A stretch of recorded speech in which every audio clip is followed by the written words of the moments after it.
You want to write a book, but with the slim odds of getting picked up by a traditional publisher, is self-publishing a better way to go than that traditional publisher route? What if you could publish a book, keep control over every detail, and actually earn more profit for each copy sold? Today, I'm talking with Michele DeFilippo, a publishing expert with over 50 years of experience who's seen it all, from traditional publishing to the disruptive rise of Amazon's print-on-demand model, all of it. In today's episode, Michele shares how she pivoted her business after technology transformed the industry and explains her process for helping authors bring their manuscripts to life. You'll hear about what it takes to create a professional book that can stand alongside bestsellers, and learn the mistakes to avoid if you want your self-published book to make an impact. Michele's journey from typesetting to full-service publishing management means she knows exactly what it takes to produce a high-quality book. She's here to help aspiring authors navigate the complex landscape of self-publishing and avoid common pitfalls. Welcome to the Online Business Launchpad podcast. I'm Trudy Rankin, and I bring you stories, tips, and advice from online entrepreneurs who have overcome problems and challenges to get to success, because if they've done it, so can you. My mission is simple. I want to help you solve the challenges you face as an online business owner so that you can have more time and money for yourself and your family and more choices in how you live life.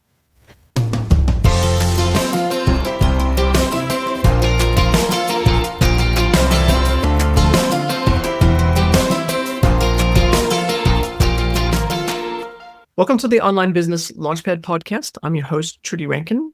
And today I have got Michele DeFilippo with me. And Michele is someone who helps people publish their own book. Now, I know that for people listening, you're going to be interested in what she has to say, because I suspect that there is a book inside just about everyone that they would love to help get out. But if you look at the traditional publishing process, your chances of getting a traditional book publisher to publish your book is like almost as good as winning lotto is here in Australia. So without further ado, I just want to say welcome to the podcast, Michele, and thank you so much for being here. Thank you so much for having me, Trudy. So let's go ahead and start like we used to do for my podcast guests. I'd love to know a little bit more about you, who you are, what's your backstory, and how did you get to the place where you are today in terms of helping people? I've been in publishing in one form or another for more than 52 years now, so it's quite a long story. I don't know how much time you want to spend on it. I started at Crown Publishers in New York City, where I grew up, in 1972. And then about a few years after that, my husband and I got the bright idea to move to Phoenix, Arizona. And we were young and stupid, and we made the assumption that we could find jobs very easily in Phoenix like we always could in New York. But that didn't turn out to be the case. So after a number of years of working for minimum wage, I opened up my own typesetting business in 1980. And we worked for publishers and magazines and corporations doing annual reports and even everyday stuff like car ads and brochures, things like that. And that went on until 1993, when technology disrupted everything. Steve Jobs invented the Macintosh, and that put every typesetting business in the world out of business within a few years. So I had to go back to square one and figure out, okay, what do I do next? So I freelanced for a number of years, and then right around 2001, I started 1106 Design, because that's about the time Amazon came on the scene and made it possible for anyone who wanted to publish a book without working with a publisher. And that was right up my alley. I knew how to do that. So I thought, okay, let's see where this goes. And so ever since 2001, I've been the owner of 1106 Design, helping authors. That's really interesting, because here in Australia, I think we would call a typesetting business, we would call it a printing business, where basically people but now you take your files to them and get them to turn it into really lovely stuff. So it's interesting to me. So I'm gonna follow up with a question that's slightly different to probably where we thought we were going to go with this, but I'm curious because I think it's pertinent, particularly to people who are finding their work, whether it's a job or whether they're freelancers, disrupted by technology yet once again. And I'm talking about AI and how AI has come in. And the way people are using it is starting to seriously impact on a lot of writers, a lot of editors, a lot of people who would normally be able to quickly and easily pick up work, even quite skilled people. And I'm finding, and that's what I'm hearing in the industry, that it's becoming harder and harder to do.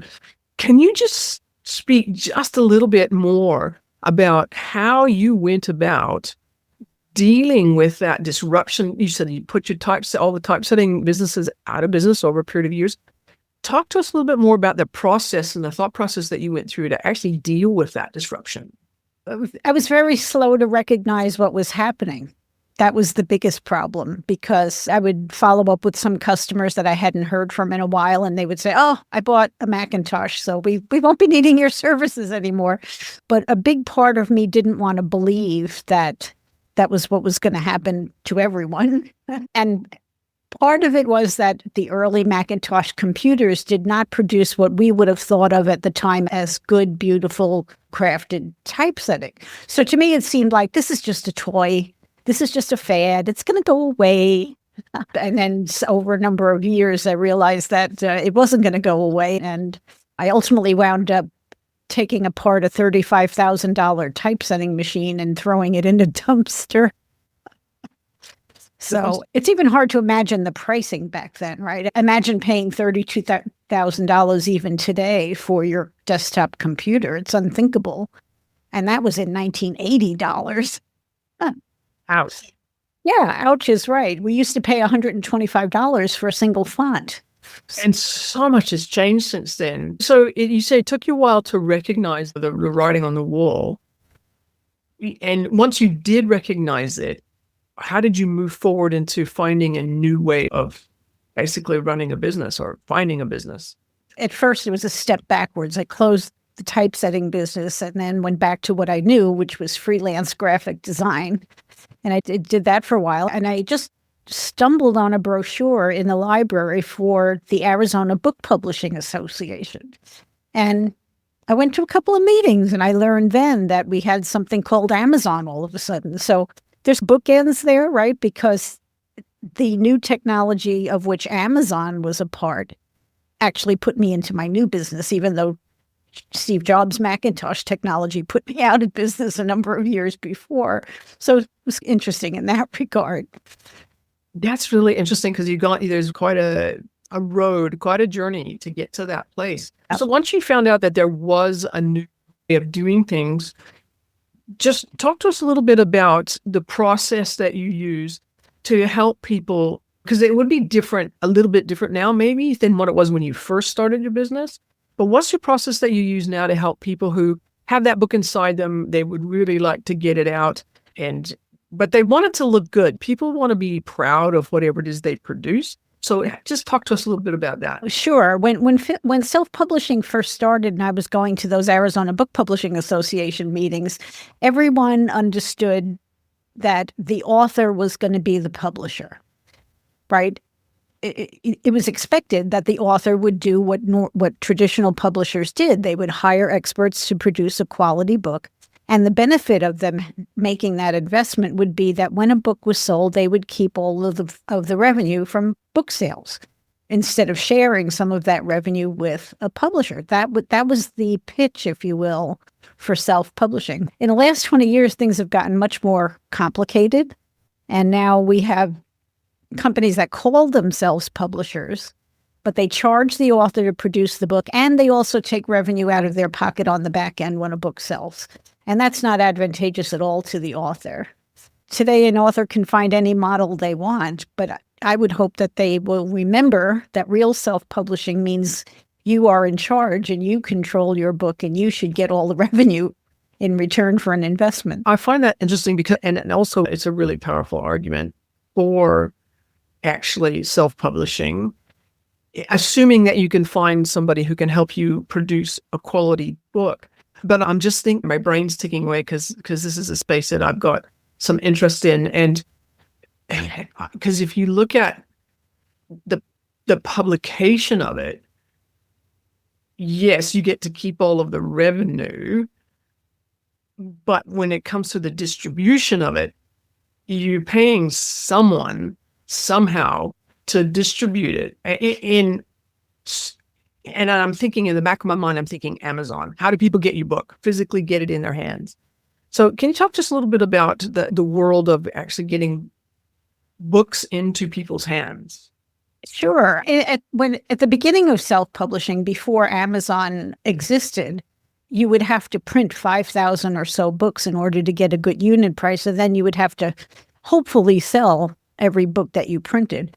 Now we have the wonderful thing called print on demand, so that a book is not printed until it's sold. So there's no out-of-pocket expense for the author in terms of inventory, right? There are two expenses that you can't avoid. One is the retail discount. Amazon, people don't know it generally, but Amazon takes 40% of the cover price. That's how they stay in business. Nothing wrong with that. They're providing a service. They're putting your book in front of millions of people, right? And then you have to pay for the print-on-demand printing. And then the net revenue comes to you, the author. But with these intermediate publishing companies I mentioned, they charge you to produce the book, and they take an additional fee out of your pocket when that book is sold. In addition to the retail discount, in addition to the printing costs, they take $2, $3, $5 for themselves and pay the authors very little. So basically, it's almost more, I'm just thinking out loud and trying to find something to compare it to. It's saying to somebody, you're going to partner with me and I have to pay you up front for the help that you're going to give me. And I'm going to give you a cut out of every book I sell. So that's an interesting model. Can you compare how you do that to what we just talked about? Sure. We're basically publishing project managers. So we provide a vetted team, reliable services, and hand-holding throughout the whole process to get your book ready for distribution. Then we upload it into your print-on-demand accounts so that you get the sales reports, you get the deposits to your bank account, and there's nobody else taking any portion of that revenue. We don't take a penny of your revenue from sales. We do charge for services. We have to, right? But we're not taking additional money out of your pocket every time you sell a book. If you think about it, say, for instance, you owned a restaurant, right? You go to the grocery store, you buy the food, you fix a plate food for the customer. You don't pay the grocery store again every time you serve a plate of food, right? You pay the grocery store once. That's what we do. Yeah. And that makes a lot of sense. And for anybody who's listening and you're thinking about doing a book, having that kind of a model and knowing that you're going to be getting all of the revenue into the future, you have to weigh that up about how much you want to, what you're paying for right now for the services. And project management is something that's near and dear to my heart because I have a phase in my life where I was a project manager and I'm still a certified project manager. And I know that it is a skill that you need if you want to do things lovely and smoothly and have an efficient operation. So just out of curiosity, so I'm going to come back to what I think that the listener would be interested in, and because I've got a few questions for you about the business side, which if we have time, we'll come back to. But for people who are listening and who are interested in potentially creating their own book, what would they need to have already in place before they came to you for help? Okay, our services would start typically when you have a manuscript that's completed to the best of your ability. It doesn't have to be perfect because then we would pick up with editing and so forth and polish it up for you. But let's say you should be finished writing before you come to us. So would you have had, so if let's just say it was me, would I have needed to have had somebody already come in and edit my manuscript? No, we do offer the editing services. We start with an editorial evaluation to figure out which level of editing it may need. Sometimes it's a higher level, what we would call substantive editing, where things need to be rearranged and structured in a better way than you may have been able to do. And there's no shame in that, by the way. We can't be experts at everything. That's what editors do. Most often it's copy editing, just a cleanup of punctuation and grammar and redundancies that you may have missed and mistakes that you may have missed because you wrote the manuscript in various sessions and not all in one day. We once had a situation where a fictional character was killed off in an early chapter and came back to life toward the end of the book. That was probably the funniest mistake we ever found. But it makes the point that you do need a fresh pair of eyes on it when you finish. Yeah, absolutely. Absolutely. It's so easy to miss things. Even if you've looked at it 3 times, you still pick up something after you published it. That's annoying. So somebody can just bring you a manuscript that's to the best of their ability. Yeah. And then talk us through the process. What happens after that? Like I said, we'll start with the editorial evaluation and the copy editing. We will show the author every edit that the editor suggests. So there's no worry. Sometimes authors worry that an editor is going to change their voice or change their words, and that's very stressful for them. We don't change a thing without your permission. We'll send you a document filled with track changes, and you can accept or reject each one of those changes. The final decisions are up to you. But of course, we hope you take the editor's advice for the most part, but it's always up to you. So there will be no surprises there. While the editing is going on, we'll typically design the cover, work back and forth with you with that. And then once the editing is complete, we'll move on to interior design and interior typesetting, which is an old-fashioned word now, hard for me to believe, but now people call it formatting. But actual book typesetting is very involved and much more detailed than formatting. So we do that. And then we'll proofread the pages that have been made to make sure that nothing has slipped through everybody's eyes before that. And we always find things, even no matter how many times the author has read the book and how many times the editor went through it, there's always things that don't make an appearance until the book is properly typeset. It's remarkable. So then there's usually a few rounds of revisions, and then we get to the point where we upload the files to your print-on-demand accounts, and then we start the ebook after all changes have been made to the print book. That's really interesting because I did a little tiny experiment a while ago because I looked for something and couldn't find it on Amazon. And I wanted they call them low content. I'm sure you know what I'm talking about, low content journal. Mm-hmm. I wanted one that I could both write and sketch in and laid out in a specific way. I couldn't find one. And so for those of you listening who have never tried to set up an Amazon self-publishing account or the Kindle Direct Publishing type of an account, it is an interesting process. So somebody who can help you with that, basically getting all of that stuff set up and the book loaded in and everything filled out, and so that it can go live. Trust me, it is an interesting process. So it can be really useful to have somebody to help you with that. So I'd like to, and then of course, so quick question. So once it's up and loaded, is that the end of it for you, or do you help people with the marketing side? I introduce people to marketers that I trust, because that's really not where my area of expertise is, and different books require different kinds of marketing strategies. So I hand that off to people who know that. Yeah, it's quite a thing, and that's another thing that a lot of people don't realize is that you can write all the books you like, but if people don't know that they exist, nobody's going to be buying them. So being able to be put in touch with people who can help with the marketing is really useful because it is an art unto itself. A lot of people don't realize, I've had this conversation with people, they think, I'll just put my book up on Amazon and that's the end of it. And I remind them that no, Amazon isn't going to do a thing to drive people to your book, not unless you buy Amazon ads. And so it's your job as the publisher to get people to know about your book. And that's why it's important to do it well also, because when people go find your book on Amazon after you tell them about it, Amazon's going to put up the bestsellers next to your book. So your book has to look as good as those bestsellers. Otherwise, it will come off as being self-published and risky and maybe not a good idea to that purchaser. Yeah, exactly. So there's a whole process there that you have in place when you're launching your book. And that is another conversation. Yeah, I just quickly mentioned, I know somebody who's put together a tool that helps with creating Amazon ads, helping to automate that process of creating Amazon ads, because that's, once again, marketing. It's a whole art unto itself, and you need all the help you can get when you're self-publishing. So I'd like to come back to the business side of things a little bit, because I always find it interesting talking to people about how they run their business. Now, you have a team that helps out with the creation of the books and things like that. Do you have employees? Do you use contractors? Do you use freelancers? How do you run that particular side of your business? I use contractors. And the reason for that is I have 3, 4, 5 editors, designers, proofreaders, and so forth. And by having so many contractors, I can always have someone start pretty much is the minute the project arrives. I couldn't do that with employees because nobody would want to wait 6 weeks until the editor got done with their last book.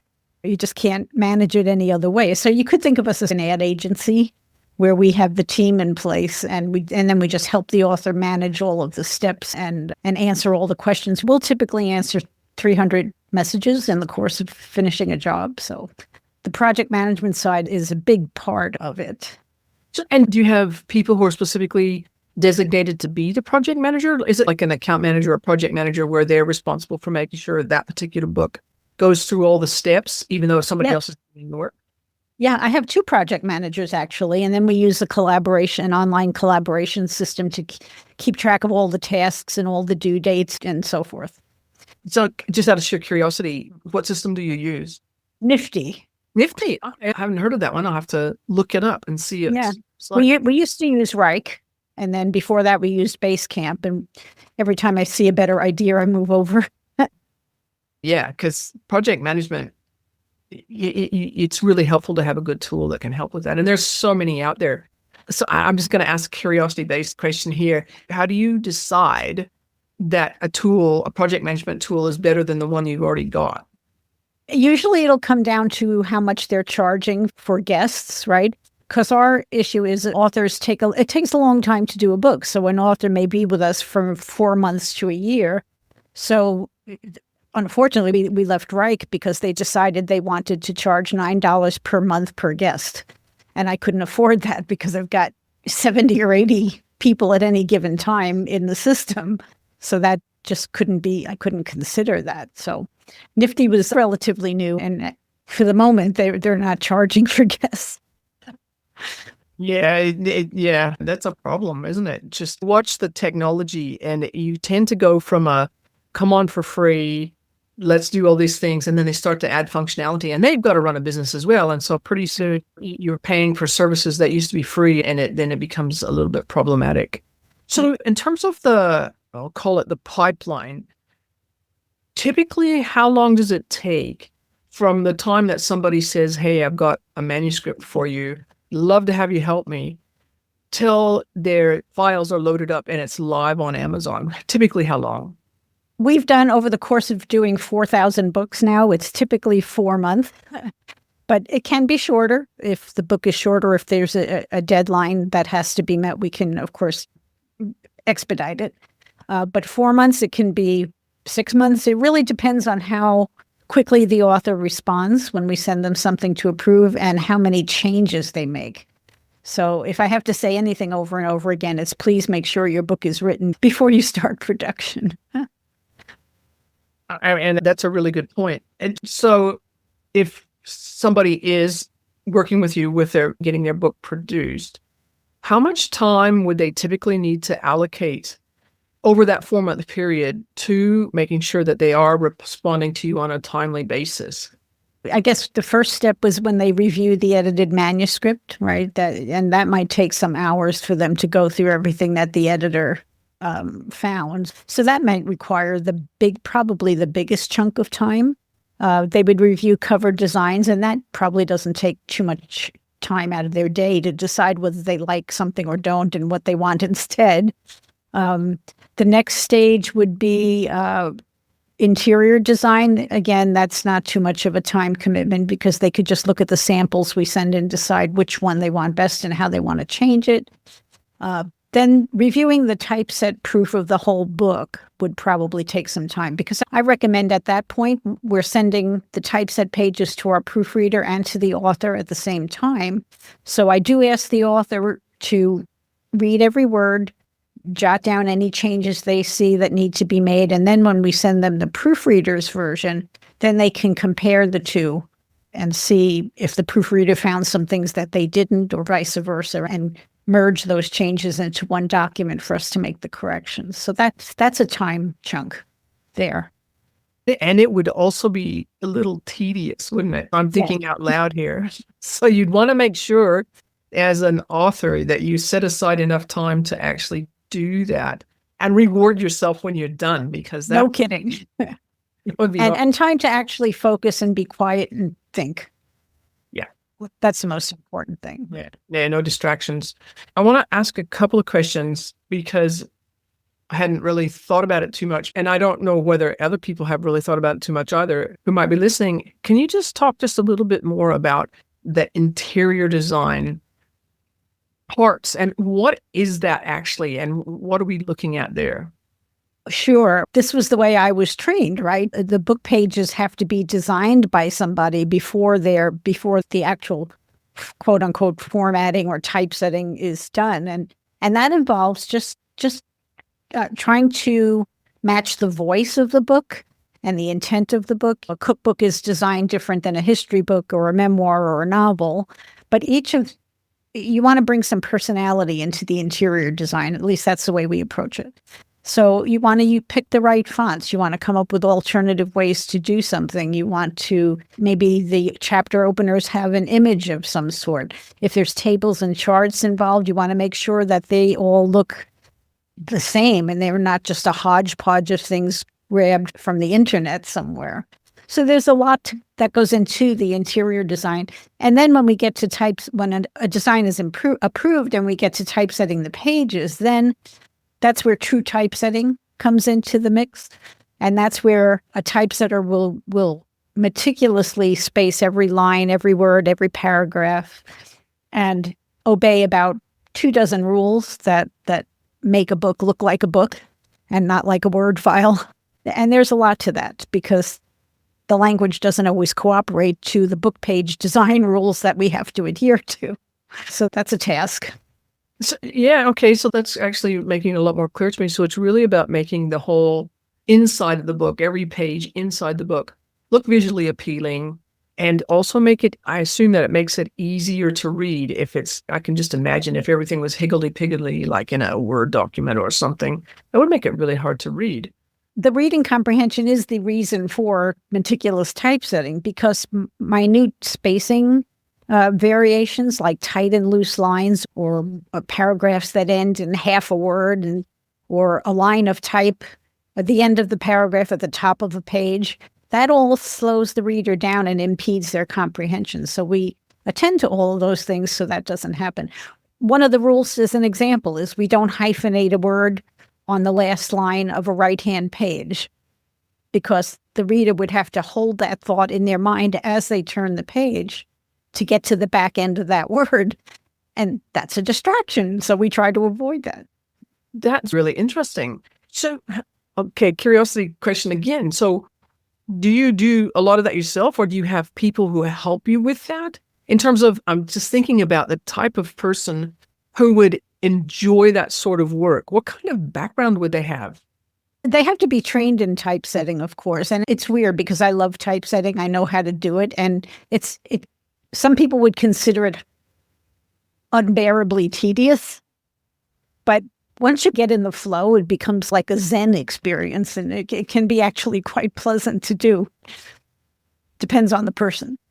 Yeah, fair enough. So I'm curious if somebody was going, oh, that sounds like an interesting kind of type of job to have, doing, you call it typesetting, whatever you want to call it, formatting the book so that it's easily readable. What kind of experience do they have to have?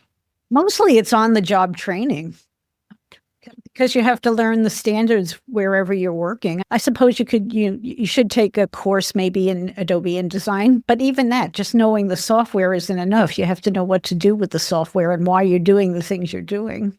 We'll get some InDesign files in here that are just dreadful, and the person who built the file didn't know what they were doing.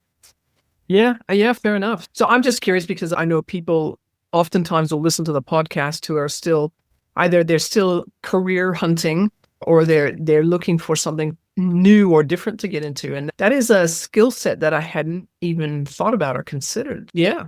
I can say there's an awful lot of work out there because something like 2 million books were independently published in 2022, I think it was. So somebody's got to do them. Oh, yeah, for sure. So, and if somebody was thinking, oh, I'd really like to learn how to do that, is there a place they can go? You say it's on the job experience. So is there a name for this type of role or? You would call it a typesetter. A typesetter. Yeah. Interesting. or a book design, maybe a little bit broader than that, a book designer, if you want to be the person that decides what the pages are going to look like first before you typeset them. Okay, that's That interesting. can be one job, or it can be two levels where the designer just comes up with it, with the ideas, and then a typesetter executes it for 400 pages or so. Yeah, making sure it's laid out and looking really good. I want to touch again on one other thing before we start to wrap up. And this is something that I think more people are probably aware of because people are looking at book covers all the time. If you're an author and you've written all of these words and you've put them together, sometimes people are also good at design and book design as well, cover design. But I would suspect, would it be true to say that lots of people aren't that great at book design or cover design? How do you go about that? Cover design is much more difficult than it looks. I'll put it that way, because typography has to be great. The images have to be great. The composition has to be great. It has to look like a traditionally published book. And that's a lot harder to pull off than you would think, right? To get all those elements right and together. So I always recommend hiring a designer who's been trained and who has the experience to do that. Now, one trick you can use if you're looking for a designer is to open up their portfolio in one window of your browser and open up the major publisher books in another window. So you can immediately see what level that designer is working at and whether or not the covers are as good as what you see the major publishers doing. So I'm going to ask a process question first. I've got another question. For a cover design, you said there's iterations back and forth. How does that work when you're working with somebody? You've got somebody in your team creating book designs. Is it totally up to the author to decide which one they're going to go with? How does that whole process, the back and forth side of the process, go when somebody's getting a book cover designed? We start with research into what the cover should look like if it's going to fit in with the bestsellers that are similar. And so we'll do typically 3 concepts to start, three very different concepts, not 3 covers that look the same except the background color is different or something tiny like that. We do 3 very different concepts. And then from that, the author can choose which direction they like best and then start iterating from there about what they might like to see. And what we do is we understand the author has a vision and may have some preferences, but we will push back a little if the author starts saying things that are going to unravel the design. We try to prevent that whenever we can. Yeah, because you would have a pretty good sense now in terms of the different designs that have been created over the years, which ones work really well and which ones don't. Yeah. It doesn't take much to unravel a design. For example, if you say, I want my name bigger, or I want the title to be in Lucida Sans or something like that. It may be your favorite font, but that's not the right reason to use it on your book cover. Yeah, which leads me to my last question.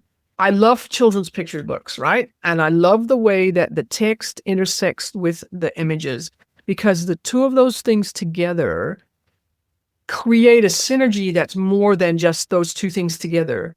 How do you do that with a book cover? Same thing, right? And again, it starts with the research. A thriller looks different than a cookbook or a history book or a children's book or a memoir. And if you just do that research first, then you can pick appropriate fonts and appropriate images and color palettes, right? For example, spiritual books will often be designed with pastel colors, bright, airy, and it tells the reader or the buyer, we have good news inside this book. You're going to feel better when you read this book. Whereas a thriller is just the opposite. Lots of red and black and shadows and big, bold, blocky type. And it tells you that I'm gonna be clenching my fists as I read this book. So it's all about making the cover match what's inside the book visually. And everybody judges a book by its cover, whether we want to admit it or not. The cover is what makes people stop and learn more. After that, the book may not be for them. We can't control that, but our job is to make them stop. That is really interesting. Very interesting. Michele, thank you so much for being here on the podcast and answering all of my curiosity-based questions. If people were interested in finding out more about you or interested in getting your help, or maybe even just getting in touch, where would they go? My website is 1106design.com. And if you go there, I will give you a copy of my little book called Publish Like the Pros, which will go into some detail that we discussed here. And you can download it for free in PDF format. And I do want to add that if you contact us, we'll have a nice, friendly telephone conversation with you. We do not engage in high-pressure tactics. We're not going to start sending you 5 emails a day and pound you into submission. That's not the way we work. It's professional service, one pro to another, and we believe in doing business that way. That's good to know. That's good to know. And I'll put the links into the show notes so that people can actually reach out to you if they would like to do that. Michele, thank you so much. It's been fascinating. Thank you, Trudy. This has been great. Thank you so much for joining me today. I hope Michele's stories about what's involved in the journey from manuscript to a beautifully published book have inspired you to consider self-publishing. I really loved hearing about her early days in publishing and how she had to adapt when technology threw the whole industry for a loop. And that's a subject that we could be talking about a lot more these days. If you enjoyed today's episode, be sure to subscribe and leave me a review. Your feedback helps me reach more people with stories and advice that can make a difference. So thank you for listening, and I'll catch you in the next episode.